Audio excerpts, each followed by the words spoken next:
Every time you get on a call with a recruiter, you're in a negotiation, whether you realize it or not. And the problem is that recruiters do this every single day. You do it a few times a year at most. That information gap costs people thousands of dollars and opportunities they never even knew they had. I'm a software engineer at Meta, and I've been through more recruiting conversations than I can count, on both sides of the table. There's a whole layer of things recruiters know that they will never volunteer to you unless you know to ask. In this video, I'm going to tell you the secrets recruiters won't tell you, how they're actually incentivized, what they know that you don't, and how to use that information to get a better outcome every single time. If you want to walk into every recruiting conversation knowing exactly what's happening beneath the surface, stay until the end. So the first secret is that the first offer is almost never the best offer. This is the one that costs people the most money. Every single role has a salary band, a floor and a ceiling that's been approved before the recruiter ever calls you. And that first offer almost always comes in below the midpoint of that band.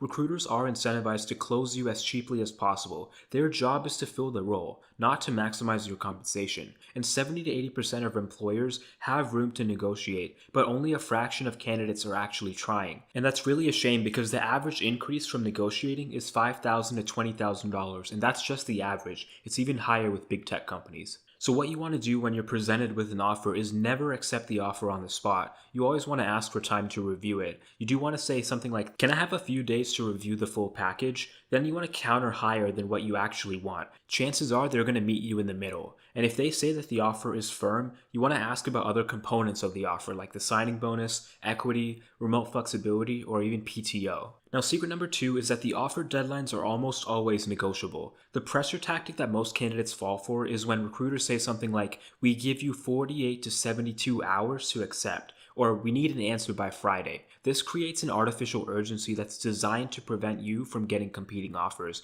and you're not able to feel the market. So offer deadlines are almost always flexible. Companies spend weeks finding the right candidate, and they're not rescinding an offer just because you asked for more time. There's a thing called exploding offers, and they have very short windows, and that's honestly a red flag about how the company treats employees. You really want to wave that offer off and just say something like, "You can't consider it seriously," if a company actually has the audacity to tell you that you only have 24 hours to consider an offer. But if they give you a timeline that's not insultingly small, like just 24 hours, let's say they give you a week, but you want more time, you can say something like, "I'm very interested, but I want to make a fully informed decision. Would it be possible to extend to X date?" And in almost every single case, they're going to say yes, but if they do refuse to extend for even a few days, you want to take note of that because a company that's not even going to give you 48 extra hours to make a major life decision, what they're doing is basically just showing you their true colors about how they operate before you've even started to work there. Okay, now secret number 3 is that recruiters know exactly what the maximum is.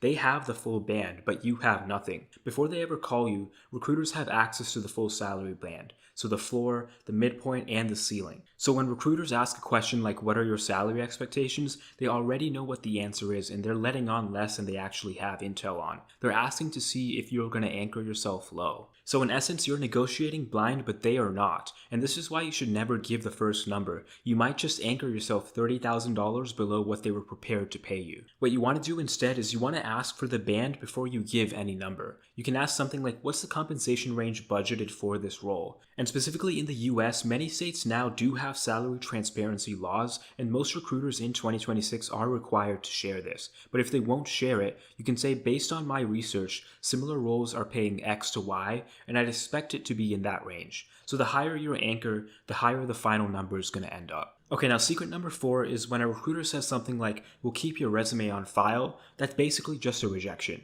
It's the polite rejection that most people tend to misread. If they say something like, "We'll keep your resume on file, we're moving to a different direction, we've had a very competitive pool of candidates," that's all a rejection. Sometimes they might also say something like, "The role has been put on hold." That sometimes can be true, but if they say something like, "We'll be in touch," with no particular timeline, that's usually a rejection. So if you misread a soft rejection as a maybe, you will stop pursuing other opportunities while you wait, and you want to treat these as closed and just move on immediately. Now, if you do get rejected from any company, you do want to ask for feedback. Would you be willing to share any feedback on where I can improve? That's a question you can ask, and although you might not necessarily get feedback, it's still worth asking. And you also want to ask if you can reapply. Is this something I can revisit in 6 months? Then you just want to move on. You don't want to follow up multiple times hoping for a different answer. And by the way, if you want the exact resume template I used to get hired at Meta, click the first link in the description and I'll send it to you for free. But for now, let's get back to the video.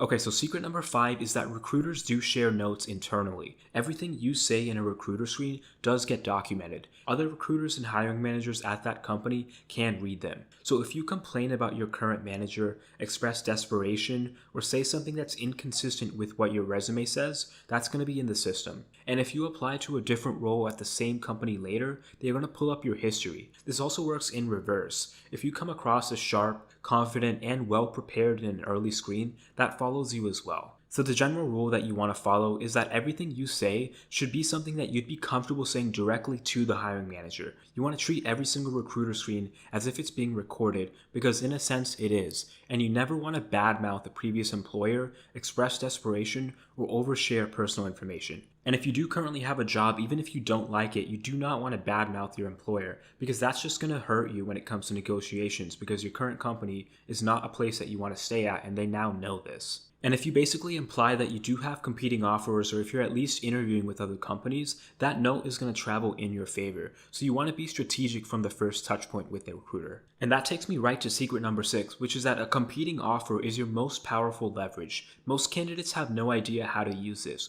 If you're just showing vague interest, then that means you're going to have a slow process with a low ball offer. But if you have a competing offer with a deadline, that signals high urgency, and that often leads to a better offer. If you're in late stages at any other company, you want to say something like, I'm currently in late stages with another company, and I expect to have an offer with them by this date. I wanted to give you that opportunity to move quickly if there's mutual interest. And do not feel obligated to share the company name or the number of companies that you're interviewing with. If you already do have an offer in hand, you can say, I've received an offer from another company for X dollars. You're my first choice, but I need to make a decision by this date. Is there any flexibility on your end? Companies will often match or even beat a competing offer for a candidate that they want. Okay, now secret number 7 is that you can negotiate things that are not salary. Most people leave non-salary value on the table. Things like the signing bonus, that's actually often easier to negotiate than a base salary, because that's just a one-time cost for the company and it doesn't compound into future raise calculations.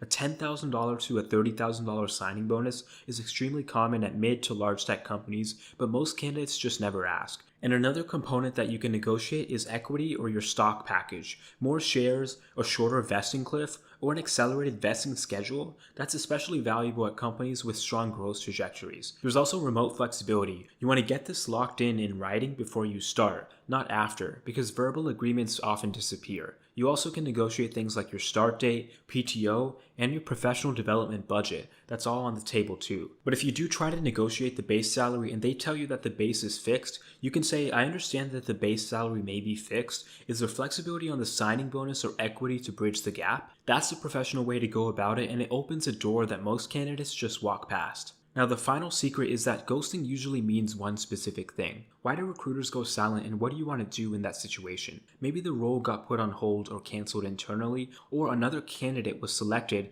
and they didn't bother to close the loop, or you're in the maybe pile while they're still interviewing others, or even the recruiter maybe just dropped the ball. It actually happens more than you'd think. Ghosting is almost never about you personally. If you made it to a conversation stage, you've cleared the qualifications bar, and most of the time it's an internal process issue, not a reflection of you, so don't take it personally. The right follow-up cadence is you want to follow up after 5 to 7 business days. You can just say something like, hi, I wanted to follow up on our conversation from this date. I'm still very interested and I wanted to check in on next steps. 1 follow-up is professional and 2 is your maximum. More of them works against you. And you want to keep applying. Never pause your search just waiting on one single company. The psychological trap is treating one company like it's your only option. It rarely is, and behaving like that weakens your entire position. So those are the secrets recruiters won't tell you, and now you have the full picture of what's actually happening every time you get on a recruiting call. The candidates who get the best offers aren't the most qualified ones, they're the ones who understand the game and play it well. If you want to take the next step, click the first link in the description and grab the exact resume template I used to get hired at Meta. It's completely free, and it's built to get you in these conversations in the first place. And if you're not ready for that yet, I highly recommend watching the video on screen next, where I break down how tech recruiters manipulate you. It's the foundation for everything I cover today and will make this video hit even harder. Thanks for watching, make sure to subscribe, and I'll see you in the next one.